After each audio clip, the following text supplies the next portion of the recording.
저는 근대의 아뜰리에 책에서 서동진의 설경이라는 작품에 대한 글을 읽겠습니다. 제목은 눈 내린 아침의 그리운 풍경인데요. 저는 이 작품을 보면서 어릴 때 겨울방학 때 동네 골목 또 외갓집을 찾아갔을 때 그때 모았던 뒷산 이런 것이 떠올라서 참 좋았습니다. 읽어보겠습니다. 눈 내린 아침의 그리운 풍경. 아직 개지 않은 잿빛 하늘이 낮게 드리워져 있고 뽀얗게 변한 산도 한층 가깝게 다가와 보인다. 온 동네가 새하얗게 변해 있는 겨울 아침. 길에도 지붕에도 꽁꽁 언 도랑의 얼음 위에도 수북이 쌓인 눈으로 마을이 온통 흰빛에 잠겨 있다. 인적이 드문 길에는 등에 아이를 업은 여인인 듯 방한용 덮개를 둘러쓴 행인 한 사람과 그 뒤로 보이는 치마 저고리 차림의 어린아이 2명이 고작이다. 길게 따은 머리에 붉은 댕기를 맨 소녀의 모습과 통나무 전봇대, 앙상한 가지를 드러낸 채 우뚝 서 있는 키 큰 감나무 한 그루가 눈 속의 새한 추위를 암시하지만 한 시대를 훌쩍 넘은 지금에도 별로 낯설지 않고 정겹게 느껴진다.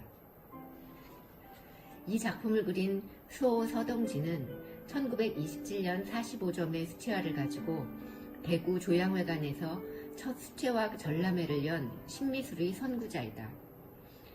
서양화가 이 땅에 들어온 지 아직 얼마 안 되었지만 이 청년 작가는 벌써 당시 새로운 매체에 훌륭하게 적응했음을 이 그림이 잘 보여준다.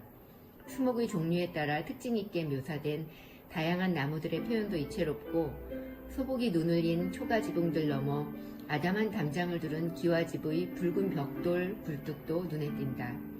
이 고즈넉한 분위기를 자아내는 데는 무엇보다 색채의 역할이 크다.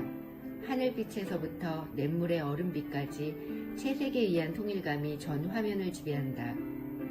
자극적인 효과를 겨냥한 과장된 대비 하나 없이 전체적인 인상이 너무나 순하고 부드럽다.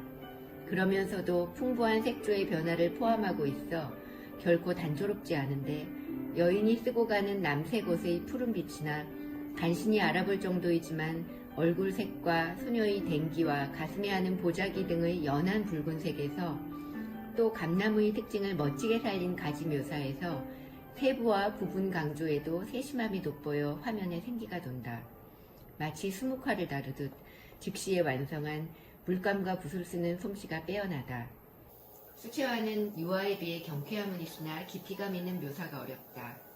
그래서 명암법이나 채색에 의한 심오함을 추구하기보다는 대각선의 선 구도에 의한 원근 표현을 잘 이용한다. 점점 줄어드는 길의 폭이나 담장의 높이, 전신주의 길이 등으로도 원근은 충분히 지각되기 때문이다. 이 그림이 가운데 지그재그로 난 길을 따라 단계적으로 유도되는 시선은 자연스럽게 소실점을 향하게 되며 곧 화면의 깊이를 만든다. 또 좌우로 균형 있게 나뉜 배치들은 안정감과 변화를 동시에 부여하는 전형적인 수채화의 소재다. 전방에 보이는 산은 대구 사람들에게 무척 낯익은 앞산의 모습이다. 서동진은 게을로 양편이 나누어진 이런 마을 풍경을 한두 점 더 남기고 있는데 거의 같은 지점에서 바라본 풍경임에 틀림이 없는 가을의 모정이란 작품과 또 두 여인이 빨래를 하는 모습이 담긴 오후의 풍경이 있다. 지금은 모두 복개되어 땅 밑에 묻혔지만 예전에 범어동이나 계산동 동산 근처에도 도랑이 흘렀다. 이런 동네의 소경을 여러 차례 그렸으니 그 어디쯤이 아니었을까 싶다. 정확한 장소와 시기는 알 수 없지만 1928년과 1931년에 열린 전시 출품 목록에서 설경과 눈 온 다음 날이란 제목을 발견할 수 있는데 아마도 그 즈음일 것이다. 구도나 채색의 수준이 그의 수채화가 한창 성숙한 기량을 발휘할 무렵이다. 그림 우측 하단에 서명의 흔적이 있다.